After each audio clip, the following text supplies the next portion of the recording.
I,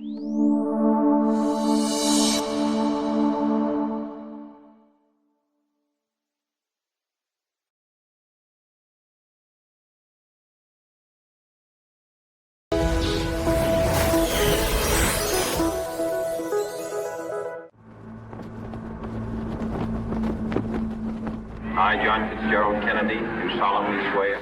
I, Lyndon Baines Johnson, do solemnly swear. I, Richard Billhouse Nixon, do solemnly swear. That I will faithfully execute the office of President of the United States. I, William Jefferson Clinton. I, George Walker Bush, do solemnly swear. Preserve, protect, and defend the Constitution of the United States. So help me God. Congratulations, Mr. President.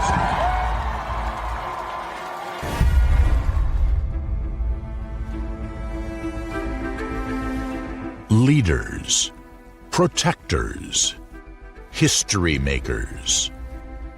There is one job at the top that guarantees your name in the history books. A job that pledges to defend the Constitution and guard the free world. Freedom, liberty, and justice. The cornerstones of democracy and the oath of the President of the United States. Throughout the storied history of this great nation, many presidents have left their mark from this high office, and the actions they take decide the fate of millions of Americans. The personalities and gestures of each become part of their impenetrable legacy. Join us as we take an in-depth look at the journey of some of the most influential people in the history of humankind. These are the presidents.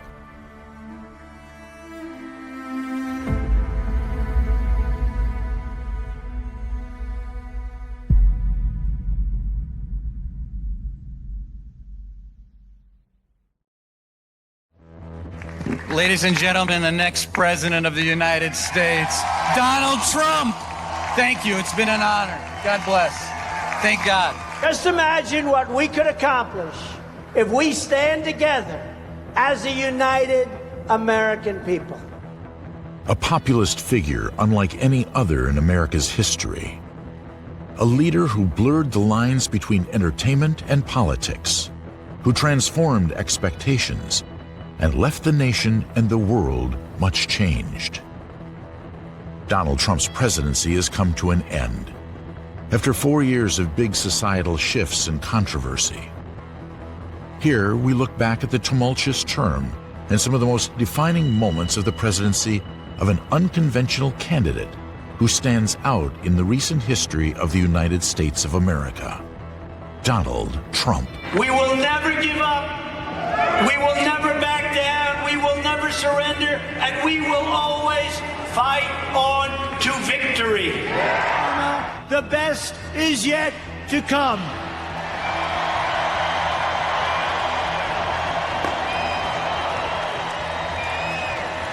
Together we will make America wealthy again.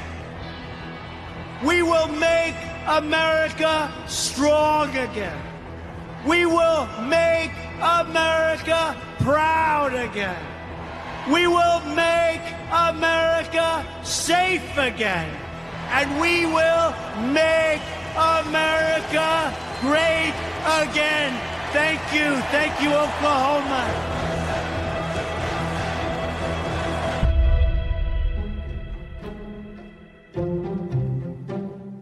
Donald John Trump was born on June 14, 1946, and raised in New York City. He had a privileged childhood, was strongly influenced by his father, a real estate developer and businessman, who taught him the discipline of hard work. But the young man's goals were much grander than those of his father's. He then majored in economics at the University of Pennsylvania's Wharton School, where he graduated with a bachelor's degree in 1968. Trump was born into wealth. He was the fourth child of Fred Trump, who was an entrepreneur and real estate mogul, mostly dealing with residential properties in Brooklyn and Queens. Trump was a very poor student. At the age of 13, he was sent off to military school. He didn't get particularly good grades, but eventually he found his way into Wharton And he was handpicked by his father to take over the family business because his older brother, Fred, was an alcoholic and died at the age of 43. So when Trump took over the business, it was mostly dealing with residential properties, and he was able to engage in these big, grandiose projects that took on a lot of risk, but it would be like, transforming the Commodore Hotel into the Grand Hyatt and then building the big Trump Tower on Fifth Avenue. He was able to get in the news all the time, do these grandiose projects, and he would take on one risk after another, and each risk was bigger than the next. Often these risks didn't pay off, led to huge failure, but he was able to move from failure to failure without ever looking as if anything was wrong. In the 1970s, Trump joined his father's company and, starting with a small loan of $1 million, became a real estate developer. By the 1980s, he was a celebrity on a roll. Making his name a brand became his specialty. Ladies and gentlemen, we proudly welcome to the Hollywood Walk of Fame, Donald Trump. There you are, Donald. Beautiful. That good? By the 1990s, he'd become one of the best-known and most controversial businessmen. At 33 years old, Donald Trump was, for many people, the idea of the American dream realized. Rich, famous, and unapologetic about it. He was better known for being able to market himself, for these grandiose projects, taking huge risks on these big investments that would often fail. He was so incredibly adept at selling himself, at selling his image, the image of his family, that this was a family that lived in luxury, that his organization sold luxury, and his skill in marketing was what really brought him to the average American's attention. And he was well known in not just in New York, but across the world as well. And he was able to sell this false image that he was this amazing businessman, when it turned out that that wasn't the case. Instead, what he was really better known for was, being a TV personality. He was lucky enough to receive a huge inheritance when Fred Trump died in 1997 of about $400 million. And then he was lucky again when he was really down on his luck to be able to appear in The Apprentice. From 2000 to 2018, he earned almost $200 million from The Apprentice, and that didn't include all of the money he got from endorsements and licensing, the "You're Fired" trademark. New York City, it's the benchmark for success. Believe me, I know. Who came up with the overall concept of this? And I said, okay, we didn't have that conversation. This is true. Because I didn't feel it was relevant. Were you scared to put it in evacuation? Sandy, you're not even hearing what the truth is. I heard building an alliance and coming in here and needed to be able to stand up for who and 2 feet. Andy, you're fired. The show showcased Trump as the billionaire boss who knew how to solve problems, make tough decisions, and loved to create conflict. He created this reality TV figure that he carried throughout his presidency, the strong savior to rescue America. I'm the messenger. I'm just really the messenger. Although I've been a very good messenger, let's face it, right? I've been a pretty good messenger. So he didn't have a lot of experience in politics. In fact, he's the only president in U.S. history that never served in the military or ever held political office. He didn't have any interest or experience with policy. He had basically been supportive of the Democratic Party or Democratic candidates in New York City, but he was really willing to support anyone who made his life easier. So he didn't really have any strong ideological convictions, and his interest in politics was more about his interest in power, in fame, and prestige. Trump was a playboy. He did get married in 1977 to Ivana Trump, who was from Czechoslovakia, and she was a skier and a model. And they were actually married for 13 years until 1990. And their relationship was broadcast all over the tabloids, and even more so when they divorced, and it was a somewhat ugly divorce. They had 3 children together. Ivanka, of course, who is his favorite, Don Jr. and Eric. And the divorce was splashed all over, the news, and he used it to his advantage, and so did she. Then by 1993, he'd be married to Marla Maples, and he'd have one child with her, Tiffany. They would be married until 1999. Again, another splashy wedding, a quick marriage, and then a divorce. And then in the early 2000s, he was in a serious relationship with Melania Knaus, who was from Slovenia. She was a model, not particularly well known, but she was somehow running in his circles. And they would end up getting married in 2005, and they would have a son, Baron. So his relationship with Melania is somewhat of a mystery because Melania herself is a mystery. She's a Sphinx-like character. She's an enigma. She's very secretive. She's known for being very icy. Ivanka Trump refers to her as the portrait. But what many people had thought was that she was this prisoner in this marriage, and that's not true. She actually shares his worldview. She's far more conservative than many people originally thought, particularly about some of the more controversial moments in his administration, such as when children were in cages. And she goes to that trip wearing a jacket that on the back says, "I don't care, why should you," so to speak.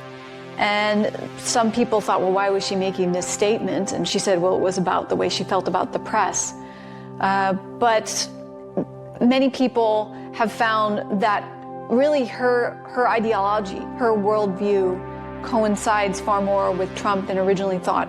She is not held captive by him. She may disagree with things he has done, most notably his transgressions, his moral transgressions, all his affairs, particularly the Access Hollywood tape that really deeply embarrassed her. But she's been willing to turn the other way, and she's been willing to stick by his side because that bond there is probably stronger than many people think.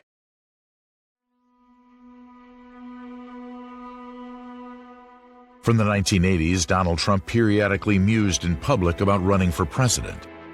But those moments were widely dismissed in the press as publicity stunts.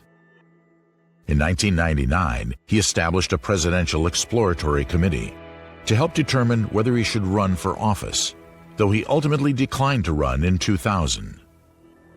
It would be 15 years later, on June 16, 2015, that Trump formally announced his candidacy in the 2016 presidential election, with a campaign rally and a speech at the Trump Tower in New York City.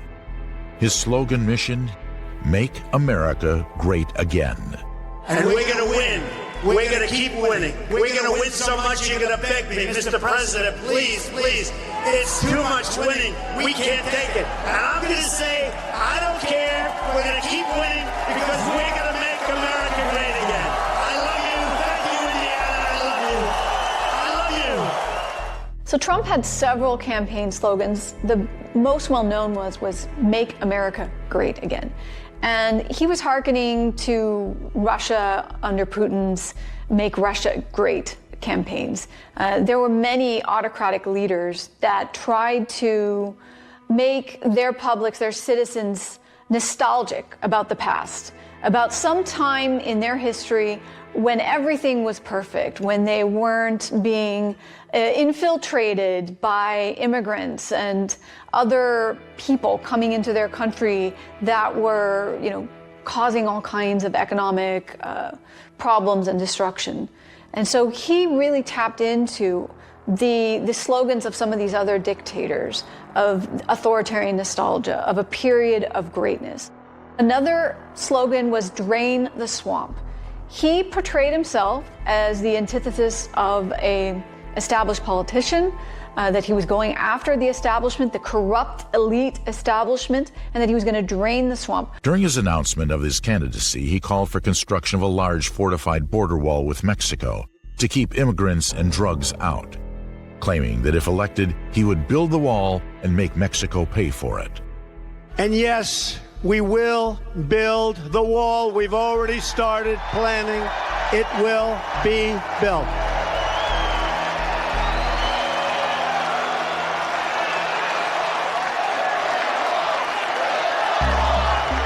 I'm a builder. That's what I love to do. That's probably what I do best. I'm a builder. We will build the wall. We need it. The announcement was dismissed as immoral and inhuman, but the Republicans agreed. In December 2015, he made a drastic call for a total and complete shutdown of Muslims entering the United States until the country's representatives could figure out what was going on. It was the poor America who supported him at first.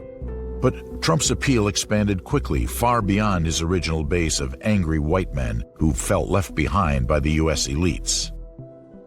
Our economy will be unleashed, and millions will be lifted from welfare to work. Gotta work, gotta work. They're gonna love it. They're gonna love it. From welfare to work. The 2016 election was one that was marred by great levels of polarization. You had 8 years of the Obama administration, which many progressives thought went well, although it may have disappointed those that were the most liberal. And then you had many citizens from white America that felt that their needs weren't being heard, that they were slowly becoming a minority, and they were really afraid of this prospect. And Trump tapped into these fears, and he played upon these fears, and he amplified these fears, that they were being replaced, and that he was the leader that would be able to come through for them. So the environment in U.S. politics was pretty intense. It was already pretty polarized. There were already issues and the need to come together. And Trump came in, like many autocratic populists do, and he made everything worse. He exacerbated tensions that were already there and created a threat that didn't exist. By this time, there was anger in America, a feeling of betrayal by the government. People didn't feel like they had financial security. So they turned to Trump, who gave voice to their anger. Soon began a series of protests at Trump rallies. From the beginning, Trump decided to appeal to the far right, to the fringes of the Republican Party that were flirting with white supremacy. When he came out in one of his campaign speeches and he talked about the threat coming from Mexico, and he was saying that they're not bringing their best, they're bringing criminals and rapists. And he said it unapologetically. And this really resonated with those white Americans that harbored these latent or maybe not so latent racist feelings.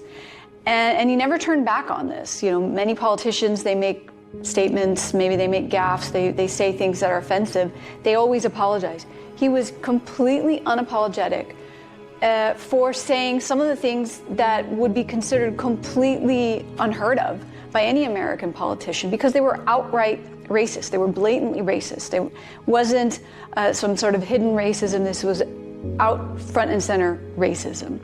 And he said, well, I'm just being politically incorrect. I'm telling it like it is. And he really spoke to many Americans who were feeling threatened. And he wanted to play into these fears and make them feel more threatened. The ways in which he was able to appeal to more of the mainstream Americans was by portraying himself as this excellent businessman, that he was going to fix the economy, which actually was on the up and up, was doing well on the heels of 8 years of Obama after there had been a recession and there had been tremendous hardship and there was a huge bailout. The economy was finally getting back into gear and was moving in the right direction. And he came at a time when everything was improving. But he said he needed to come in and fix everything. That everything going on in U.S. politics was a mess, that there was widespread corruption, that he needed to drain the swamp, that Americans needed someone who didn't have political experience, that they needed someone who wasn't part of the political establishment. So he's using the very typical authoritarian populist rhetoric that you hear other autocratic right-wing populists use. that he alone can save America, that he is the person, that everybody needs, and that the political establishment has done nothing. In July 2016, the businessman won the Republican nomination for President of the United States. So Trump didn't have the easiest time getting the Republican nomination. He was a complete outsider. Many Republicans in the Republican establishment couldn't stand him.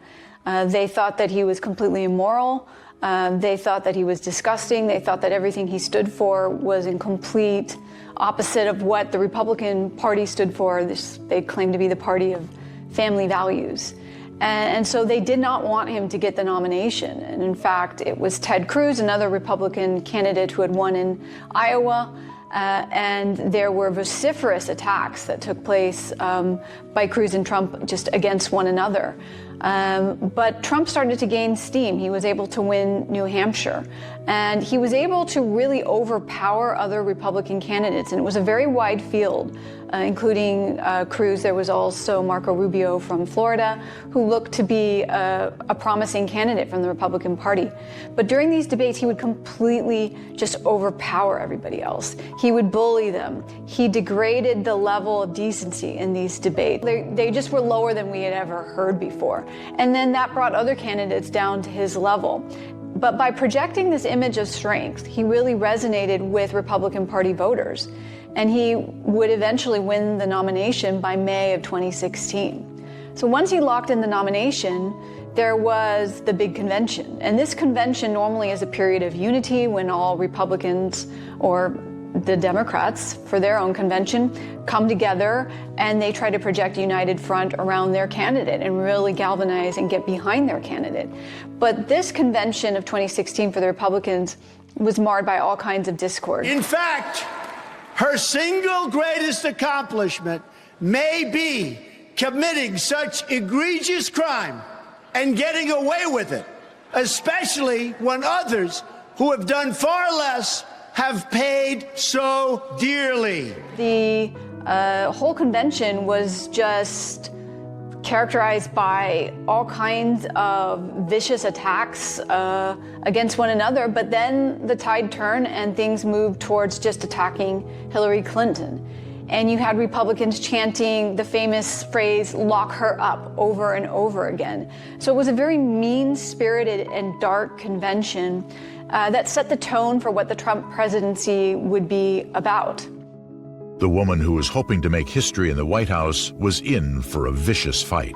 If Donald Trump were to win this election, we would have a commander-in-chief who is completely out of his depth. Both Bill and Hillary Clinton had actually attended his 2005 wedding to Melania at Mar-a-Lago. They were at least friendly enough that they knew each other to invite them to the wedding. And the Trumps and the Clintons actually knew each other. Bill and Hillary Clinton were invited to Trump's wedding to Melania in 2005. Their daughters, Ivanka and Chelsea Clinton, knew each other well and were really good friends. But Trump decided to make this campaign incredibly personal. And he engaged in a series of very personal attacks against Hillary about her character, that she was morally unfit. And when one of his advisors, Steve Bannon, got involved in the campaign, they started engaging in conspiracy theories about her health, that she wouldn't be well enough or stable enough to actually become president. And he eventually went after Bill Clinton's affairs, even though he himself was facing all kinds of accusations of sexual misconduct, sexual assault, of rape. And these accusations were coming in large numbers against him. He just outright denied them and said it was fake news, that this was just completely false, and that these women weren't even attractive enough for him to make moves on. And he was completely unembarrassed by it. Any other candidate by this point might have had to step down from the campaign, particularly after the Access Hollywood tape came out. You know, I'm automatically attracted to beautiful. I just start kissing them. It's like a magnet. You just I don't even know. And when you're a star, they let you do it. You can do anything. Whatever you want. I've never said I'm a perfect person, nor pretended to be someone that I'm not. I've said and done things I regret, and the words released today on this more than a decade-old video are one of them. Anyone who knows me knows these words don't reflect who I am. I said it, I was wrong, and I apologize. This came out at a very critical time in the campaign, on October 7th, 2016. So roughly, weeks before people are going to vote on November 9th, there was this tape that came out where he was bragging about assaulting women. He was using words that had never been heard by a candidate before. And everybody heard it because it was on tape. I think everybody thought that he was just going to have to resign. He was going to have to step down, that Mike Pence, who was his chosen vice presidential candidate, would have to leave the campaign because he himself had this image that he was such a law-abiding, moral citizen, that this would have been completely intolerable to the Pences. But instead, Donald Trump just doubled down. He said, this is locker room talk. This is something that is completely normal. And he carried on. And he even showed up to the debate that happened just a few weeks later on October 20th with more energy and vitriol than ever before. He really went after Clinton about her being a corrupt person, her being immoral, her being someone that you couldn't be trusted, her being part of the swamp that need to be drained. And though his approval ratings had dipped considerably because of this Access Hollywood tape and people feeling so uneasy about him, it was only 11 days before the election that he received an incredibly helpful surprise. And that was when the FBI announced that they would be investigating Hillary Clinton's emails. Here's a Secretary of State with a server that she's not supposed to have. Now, of course, in the end, it turned out this was much ado about nothing, but this had a huge impact. You started to see Hillary Clinton's approval ratings drop considerably. You started to see the race become much closer, much tighter, particularly in the key swing states that he was going to need to flip and to win in order to become the next president. It's going to be like Brexit. It's the polls are going to show Hillary winning, and when we wake up on the 9th, Trump is going to be our president. I think as far as Hillary's honesty and integrity, I think they're really looking more into that now. Yeah, it's going to bury her. She's going to go to prison. I've got a choice between the clown and a criminal. I'll take the clown. And frankly, the clown doesn't really look like that much of a clown anymore. And in the end, that proved to be enough. He won by very slim margin of victory in these key swing states. First, he managed to flip 6 states, but he won by something like 10,000 votes in Michigan, 40,000 votes in Pennsylvania, 22,000 votes in Wisconsin. And that probably wouldn't have been possible had the FBI not announced that they were investigating Hillary Clinton. The other thing that he was unwittingly helped by, as he would say, was that the Russians were interfering in the election. They were using machine learning, using bots to put together very carefully crafted messaging through social media to vulnerable people, to people who would be susceptible to falling prey to fear-mongering about Hillary Clinton, to believe lies about Hillary Clinton and what she would be doing or what she was involved in. And this was successful. The Russians were incredibly successful in shaping public opinions in ways that probably tipped the election. She's been crooked from the beginning, and to think that she has a shot at being our president, crooked Hillary Clinton.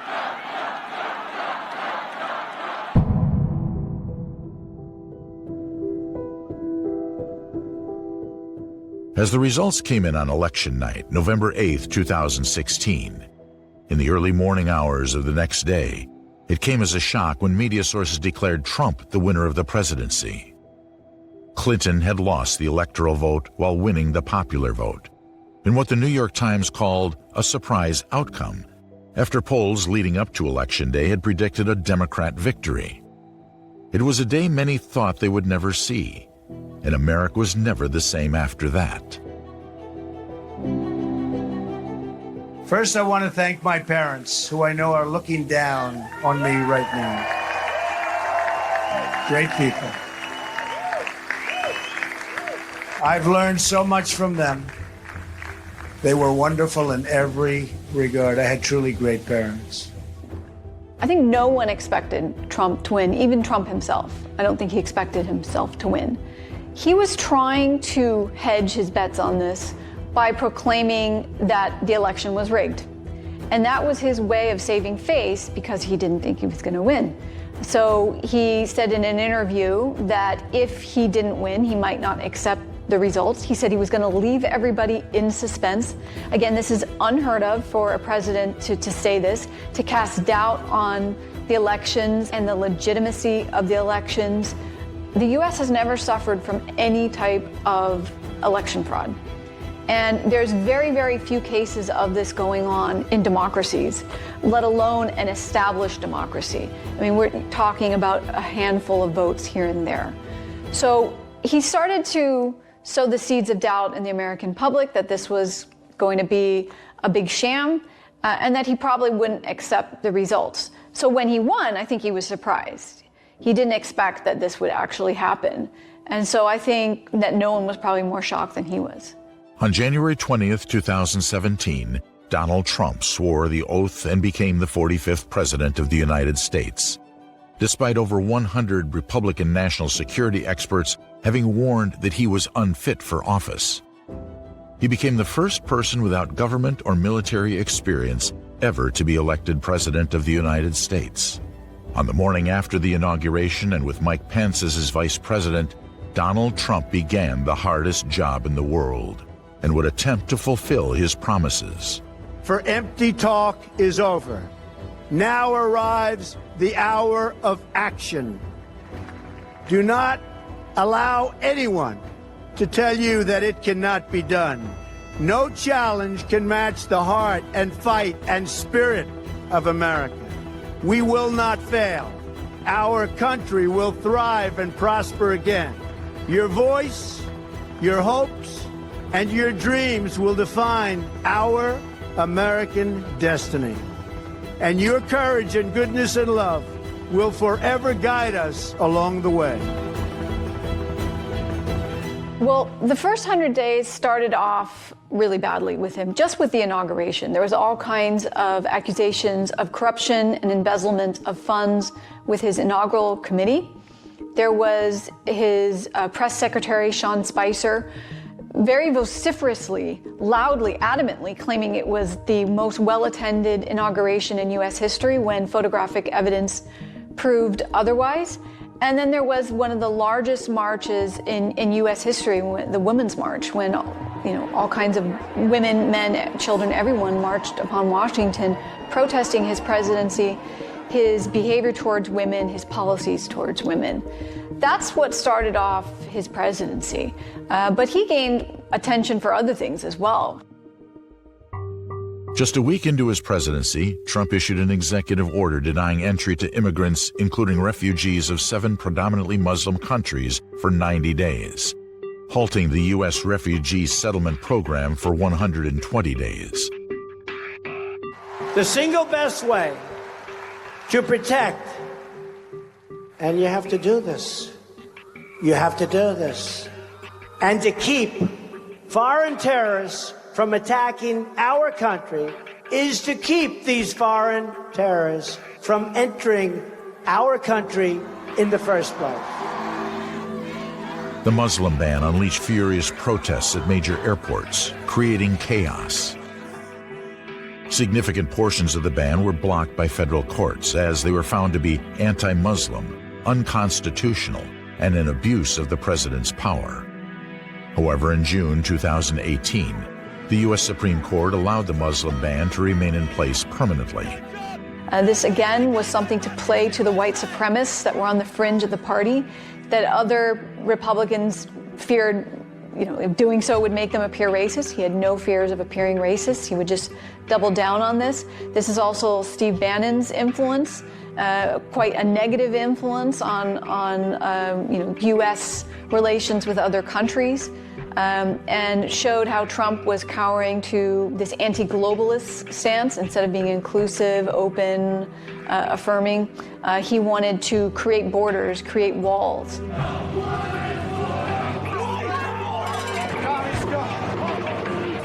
A few months into his presidency, Trump came under fire for his response to violence at a Unite the Right rally in Charlottesville, when a car crashed into anti-racism protesters, killing one woman and injuring 19. There's blame on both sides, and I have no doubt about it, and you don't have any doubt about it either. You had many people in that group other than neo-Nazis and white nationalists, okay? And the press has treated them absolutely unfairly. There was an opportunity for Trump to condemn the march of the white supremacists and the neo-Nazis, to unequivocally criticize what they were doing and who they stood for. But instead of doing that, he was so afraid to upset his base that he refused to condemn them. And this was even after someone died. One of the people protesting the neo-Nazis, Heather Heyer, was killed. And instead of coming, under no uncertain terms, this is unacceptable, he said, well, there are good people on both sides. This was a really important moment for the white supremacists. He's signaling to them that you're okay, that you are legitimate. You're no longer on the fringe. You're no longer considered right-wing terrorists. You are accepted into this big tent that is the Republican Party, and that really galvanized white supremacists. And they were completely motivated after his lukewarm reaction. 2 days after, Trump bowed to overwhelming pressure. Racism is evil, and those who cause violence in its name are criminals and thugs, including the KKK, neo-Nazis, white supremacists, and other hate groups that are repugnant to everything we hold dear as Americans. Within his first 100 days, he had a pretty low approval rating. Now, it's interesting, that approval rating, which hovered around 40%, really never wavered throughout his presidency. It didn't matter what he did. It didn't matter if he did the most horrible thing or did the greatest thing. And that then drew attention to the fact that he had this base that was this unmovable, unshakable base that no one could really penetrate. And that made the Republicans very afraid of ever messing with it. Because the base, though not very large in terms of being able to win a majority in an election, they would come out to vote in droves. They were committed. They were loyal. He's really, really intensely popular with his base. He personalized politics. It was all about him. He formed direct linkages with people. He connected with people, playing into their fears. And it was successful in doing so. And they viewed him as a messianic type of figure, that he was saving them from all these problems, that they couldn't survive without him. Trump dominated the news throughout his presidency, and his attacks on the press were frequent. And we will never be intimidated by the dishonest media corporations who will say anything and do anything to get people to watch their screens or to get people to buy their failing papers. Trump had a love-hate relationship with the press. He loved the fact that they gave him more attention than any other candidate. He loved the fact that he had Fox News that was basically under his thumb. It was pretty much his mouthpiece, allowing him to come on their morning shows or any of their talk shows at really a minute's notice. But he hated being criticized by major news outlets like CNN and MSNBC. Quiet.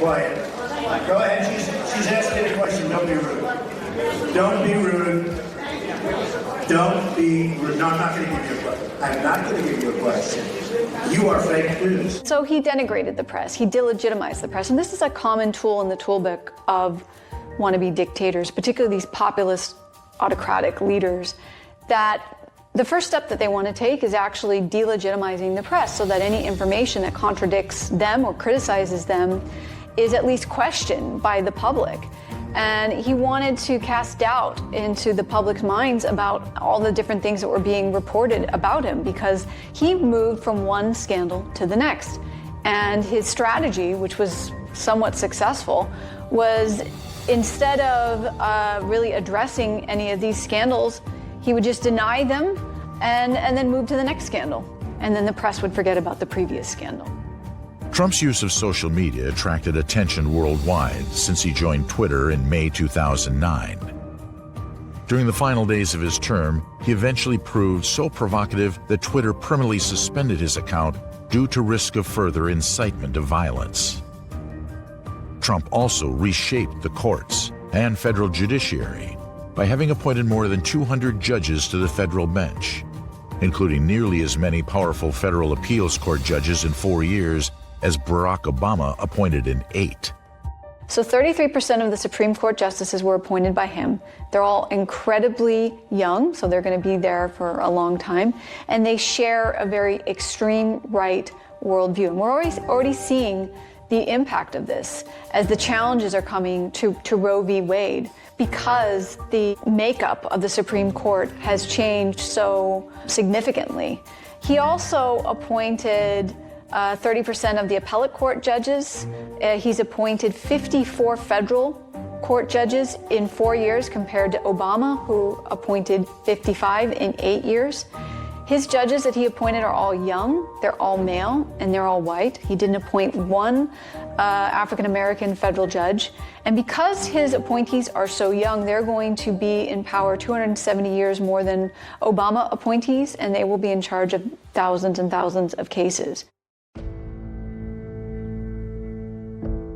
After the Muslim ban came another ban on immigrants. The United States family separation policy under the Trump administration started as a series of moves behind the scenes.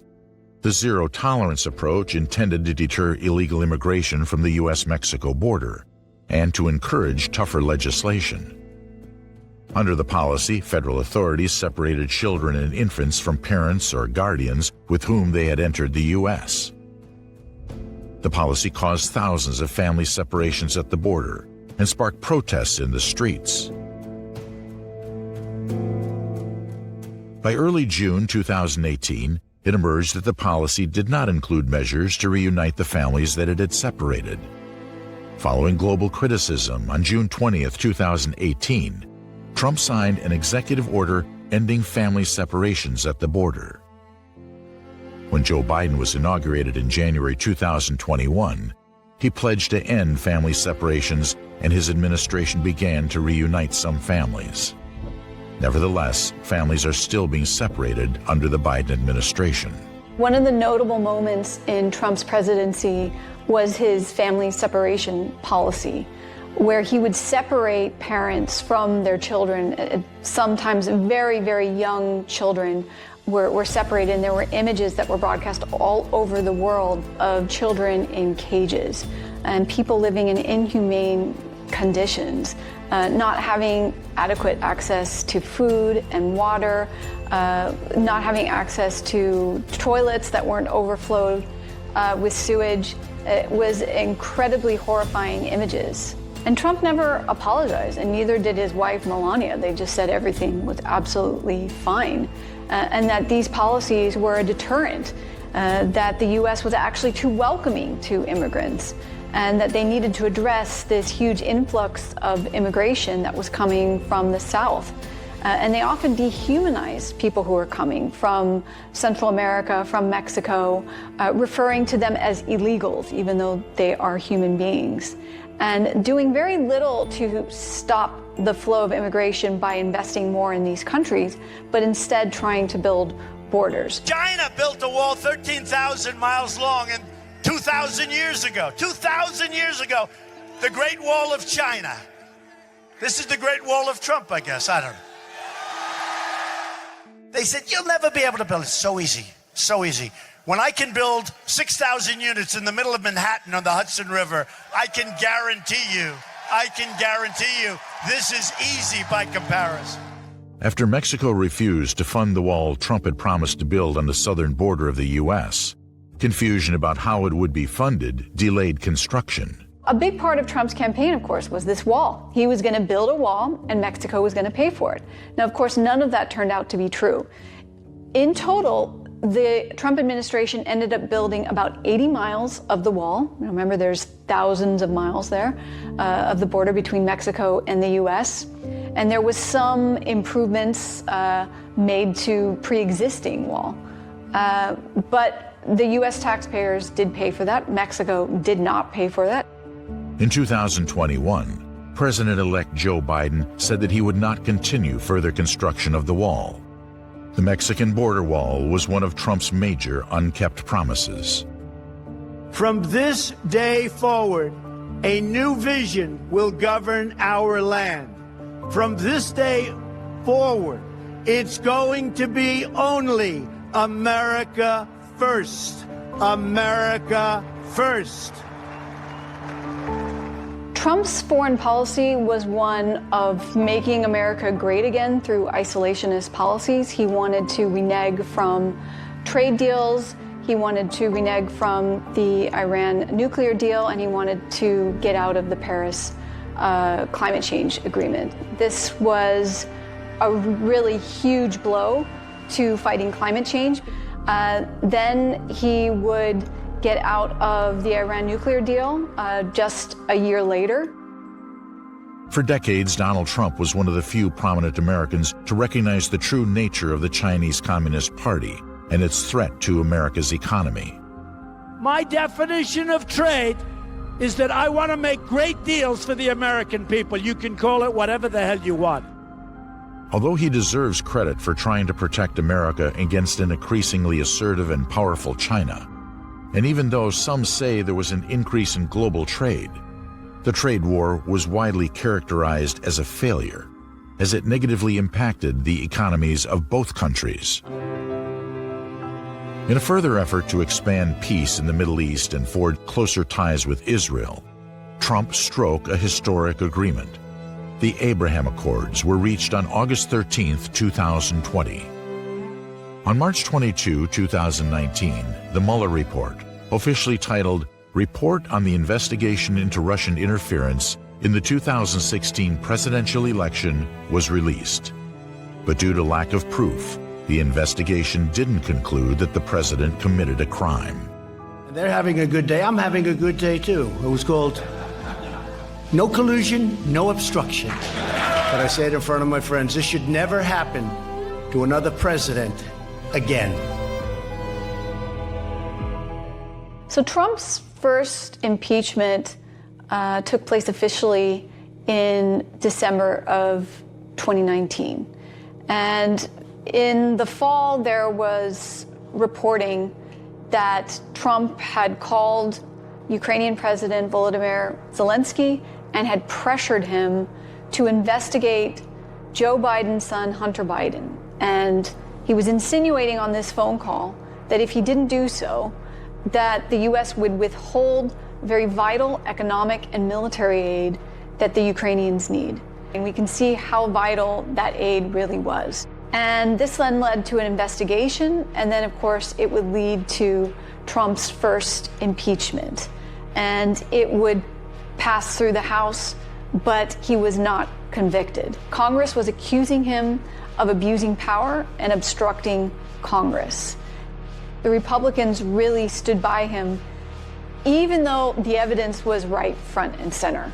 There wasn't really much ambiguity about this, but Trump, as he always uses code language, he claimed that there was no quid pro quo, that he was not trying to directly threaten President Zelensky, and that this was, again, a witch hunt. We have something that just worked out. I mean, it worked out. We went through hell unfairly, did nothing wrong, did nothing wrong.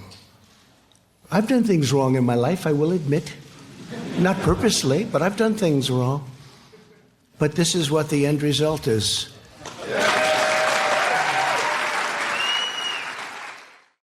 I have decided to take several strong but necessary actions to protect the health and well-being of all Americans, to keep new cases from entering our shores, we will be suspending all travel from Europe to the United States for the next 30 days.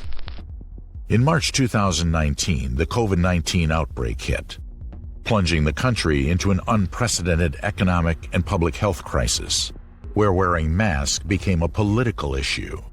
It has changed America and the world. It's going to disappear. One day it's like a miracle. It will disappear. And from our shores, it could get worse before it gets better. It could maybe go away. We'll see what happens. But we all know the coronavirus did not just disappear. Millions of Americans have been infected and hundreds of thousands have lost their lives. Trump himself caught COVID and was flown to hospital for treatment. He recovered from it and returned to the campaign trail triumphantly. The economy has been recovering since then. So as a result, the U.S. was woefully ill-prepared for the pandemic when it happened. And Trump was really worried that this was going to hurt the economy. And so in the beginning, he acted as if the pandemic was a hoax. And he tried to urge people to not panic. And he downplayed the dangers. Now, that turned out to be really problematic because then the U.S. quickly became the country that was the most badly affected and had the highest overall deaths. And it was estimated that there were, additional 40,000 deaths that could have been prevented had he been able to act earlier. He just didn't believe enough in science, and he didn't believe in the patience that is necessary to govern, to listen to evidence and to weigh the evidence. And as a result, the U.S. had a real difficult time getting ahead of the pandemic. Under my leadership, we're delivering a safe vaccine and a rapid recovery like nobody can even believe. And if you look at our upward path, no country in the world has recovered the way we've recovered economically or otherwise, not even close. The best is yet to come. 3 years ago, we campaigned across the country on a pledge to make America great again, and that's exactly what we've done. Keep America great. Keep America. The country couldn't handle more division. The last days of his administration were chaotic, and he refused to go quietly. All of us here today do not want to see our election victory stolen by emboldened radical left Democrats, which is what they're doing, and stolen by the fake news media. That's what they've done and what they're doing. We will never give up. We will never concede. It doesn't happen. You don't concede when there's theft involved. They say we lost. We didn't lose. And by the way, does anybody believe that Joe had 80 million votes? Does anybody believe that? This culminated in the breach of the Capitol by a mob of more than 2,000 Trump supporters on January 6, 2021. More than 2,000 people broke into the building, occupying, vandalizing, and looting it, seeking to overturn his defeat, and in the end, causing the death of 5 people on the day the election results were to be certified. Trump was holding on to power and refused to accept defeat against Biden. And it brought American democracy to its knees. The 6th of January was probably one of the darkest days in American history. This was a day that had been months in the planning. It was not spontaneous, though Trump would like people to believe that. He had spent months thinking that he wasn't going to win the election, or at least that was a possibility. So he tried to sow the seeds of doubt that the elections were illegitimate and that the U.S. was facing all kinds of electoral fraud, voter fraud, and that there would need to be something to be done about it, and that he had rightfully won the election. You see this in other countries that have very weak democratic institutions. You would not see this in a consolidated democracy like the U.S. But he was able to do so because he didn't have people around him to say no. Now, of course, he had some people that were saying, this is illegal. You can't do this. This is a violation of federal law. But he did it anyways. And key to his plan and why it failed was his vice president, Mike Pence, was supposed to decertify the election results. But that, of course, would have been a violation of federal law, and his own lawyers were telling him, you know, you can't do that. Basically blaming Mike Pence for standing in the way of him continuing to be the U.S. president. And then you had people chanting that they were going to go after Mike Pence. And as it turned out, Mike Pence was only 40 feet away from the rioters. I mean, his life was in danger, as was other members of Congress. And Trump did nothing. He did nothing to stop the rioters. Following the attack, Trump became the first president in American history to be impeached twice, charged with incitement of insurrection. But it was too late to remove him from office. In June 2022, Congress began the second prosecution of Trump for his role in the events of January 6, 2021, putting his own political future in jeopardy. On January 20th, 2021, Trump handed back the key to the White House with his lowest approval rating ever. And after becoming the nation's first chief executive in more than 150 years, to refuse to attend his successor's inauguration. But it seemed he was determined to take back power and had his eyes set on the 2024 election. In 2016, America took a chance on Trump. 4 years later, they made another choice. Now, that didn't mean that Trump didn't have his supporters. There were conservative monarchies like Saudi Arabia that had a very strong relationship with Trump. I mean, Saudi Arabia would be the first country he visited. And he strengthened the U.S.'s relationships with some of these countries in the Gulf. With a formidable rise, Donald Trump revolutionized American politics.